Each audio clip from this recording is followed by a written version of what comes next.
Welcome to my channel. Perspective is one of the most important principles of drawing and knowing that will help you create depth in the 2D plane. In this video, we are working on the perspective of one point, so stay with me.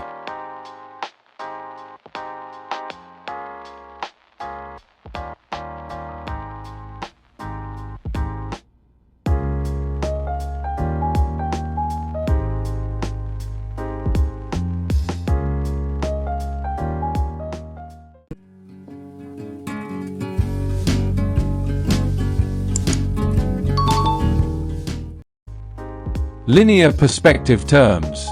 Though compositions may vary in complexity, the basic terms and definitions covered in this chapter are inherent to linear perspective drawings. The horizon is the line where the sky meets land or water.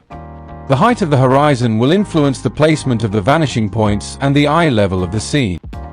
A vanishing point is the place where parallel lines appear to meet in the distance.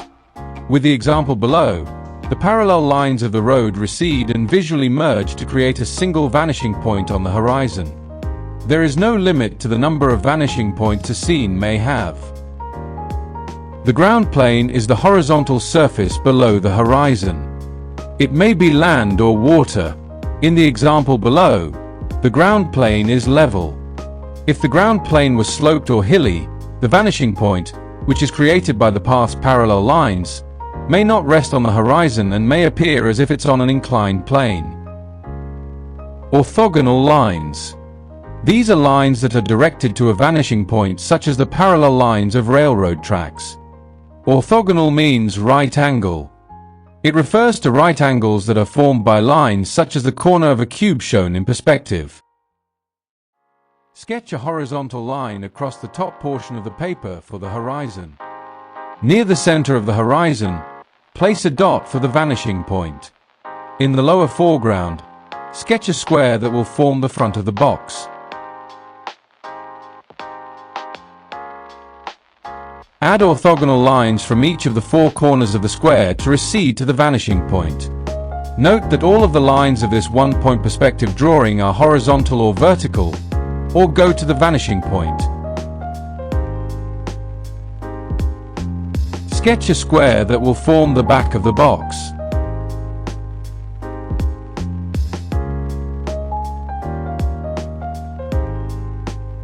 Erase any lines that are no longer needed, such as the orthogonal lines that receded to the vanishing point. Add more boxes. Sketch more boxes following the same process.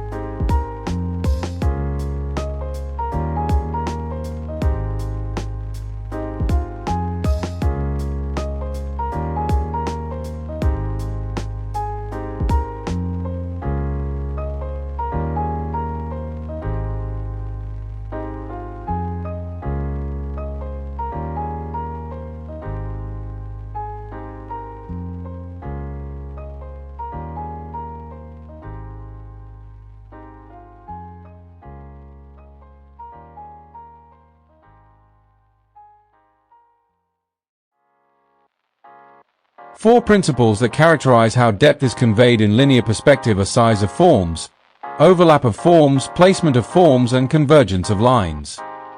Let's explore how all four principles can be used together to best interpret perspective. Size of forms. One way to express depth is through the size of the forms. The largest of similar forms will appear closest to the viewer. With this scene, the square on the right appears closest because it is the largest of the three.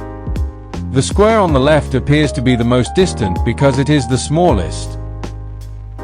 Placement of forms. Another way of expressing depth is through placement of forms in relation to the horizon. Forms placed farthest from the horizon will appear closest to the viewer.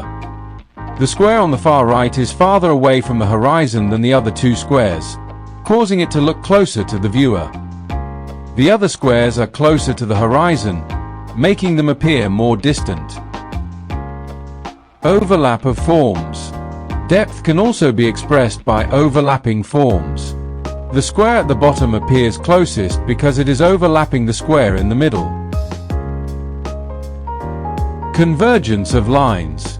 Parallel lines converge in the distance. In this scene, the road lines meet as they recede into the distance, giving the appearance of depth. Vanishing points are formed where the orthogonal lines meet. The principle of convergence of lines shares the concept of depth expressed through size in that the width of the path decreases with distance. Now I want to draw some examples of one-point perspective to learn better.